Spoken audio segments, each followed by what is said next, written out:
Okay, thank you for the introduction, Peter. As mentioned, today I'm going to discuss management and loading and impact in football players. This is from a sports podiatry perspective, and I guess it's applicable to the lower limb and foot in general, not specifically to the ankle. So, to begin with, what is sports podiatry? Well, podiatry varies greatly around the world.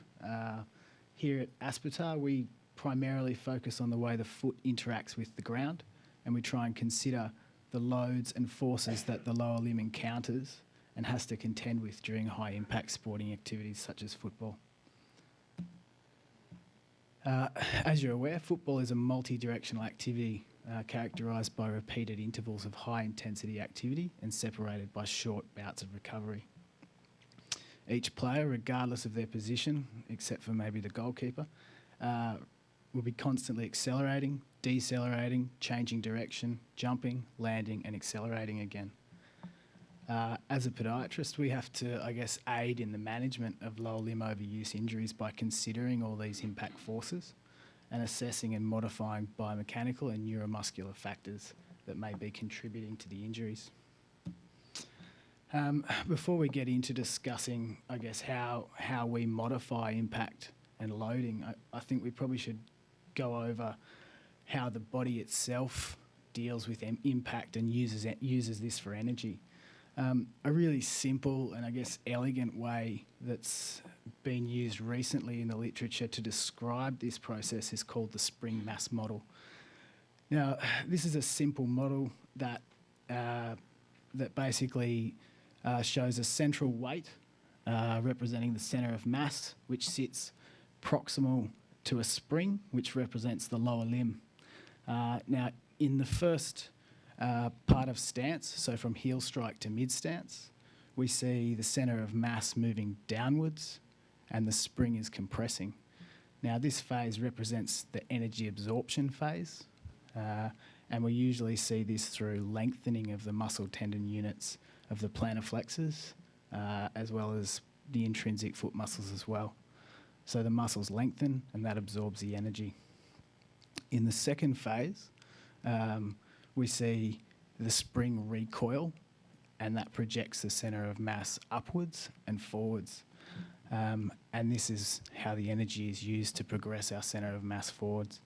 Now, in steady state activities like running, walking and hopping, this mechanism is highly efficient, and the body will actually utilise the passive properties of the muscle and tendon to absorb and release the energy with minimal amount of metabolic energy. However, in football, what we have to consider is that we have periods when we're changing direction, accelerating, landing and jumping, and these produce excessively high forces that we have to absorb and then also release. So in this instance here, we've got power attenuation. So basically, when we have a rapid deceleration of the body's centre of mass, so landing from a jump, stopping before we change direction, or propping before we kick, we see the spring compress, but the forces are so high that the muscle will also actively contract as it lengthens in order to absorb the higher energy, as we see by our jumper here. Another example of this is power amplification. So this is for when we accelerate, we take off, we come out of a change of direction, or when we jump. In this instance, the muscle will shorten, which applies a force on the tendon, which then progresses forward through recoil.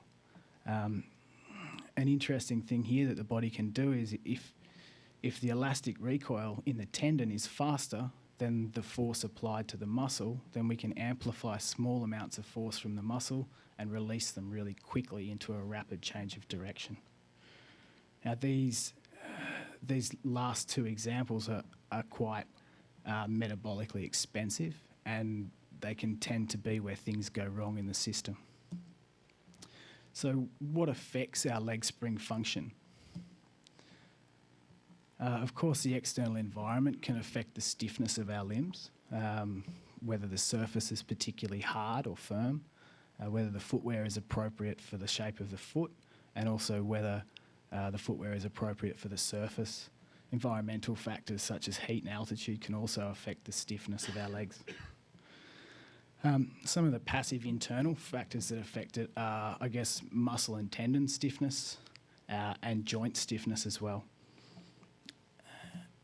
And then what happens there is now the central nervous system will take afferent feedback from the external environment and also from muscle and tendon feedback as well, and generate a strategy to optimise the stiffness.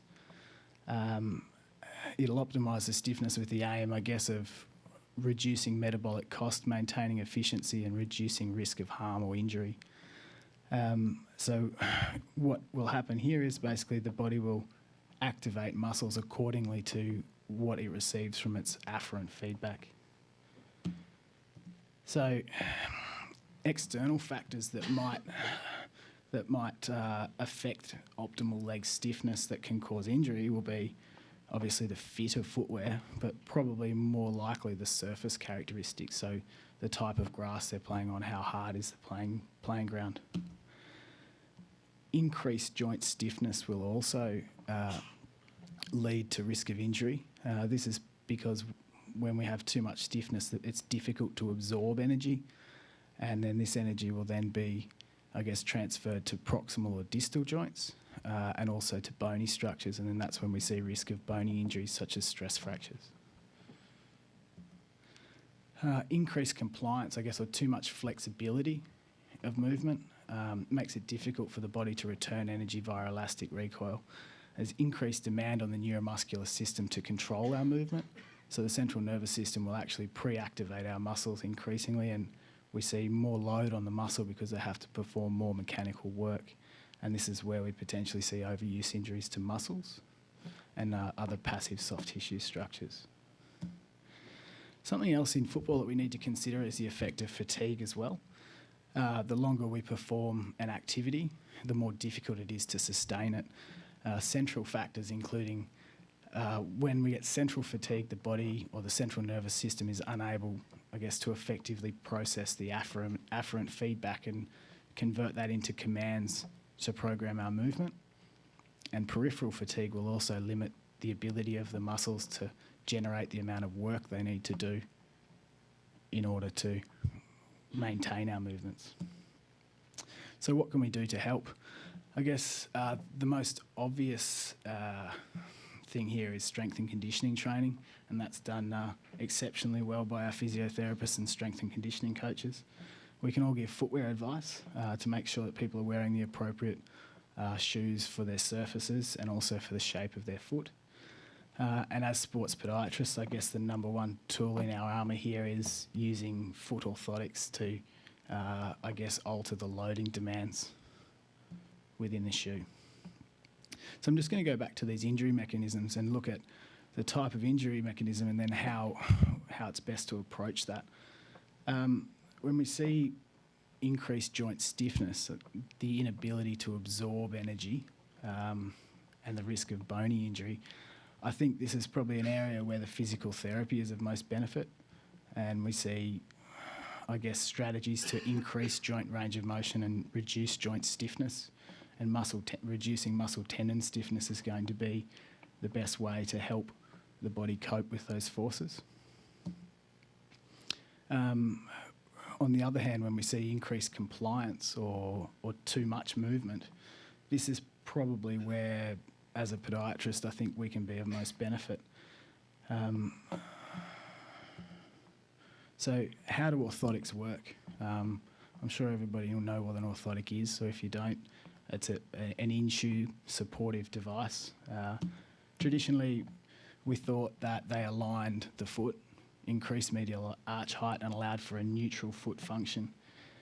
Research evidence probably suggests to us now that that's not really how they work. The effect of orthotics on joint movement and segment movement is highly variable, but what we do see is consistent effects on altering the direction, timing and magnitude of ground reaction forces through the lower limb.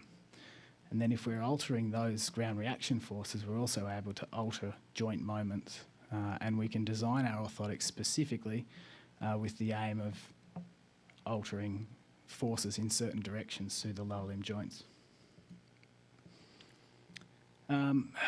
Emerging evidence, I guess, in the last few years says that, well, if we're changing joint moments and ground reaction forces, then the neuromuscular system will then readapt itself and reprogram its strategy to control our movement.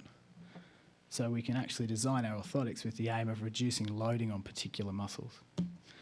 This data is from a study we did here at Aspetar a couple of years ago now, where we got people to run for 1 hour just with their normal running shoes. And they came back a week later and ran for an hour on a treadmill again with the same shoes, but with an anti-pronation orthotic inside the shoe. What we aimed to do here was to look at the muscle activation for the whole period of the run.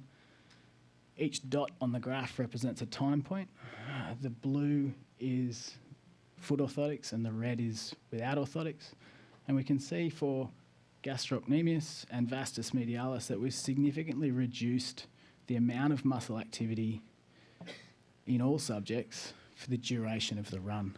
So by changing the way that the foot interacts with the ground, we've reduced the loading on those particular muscles.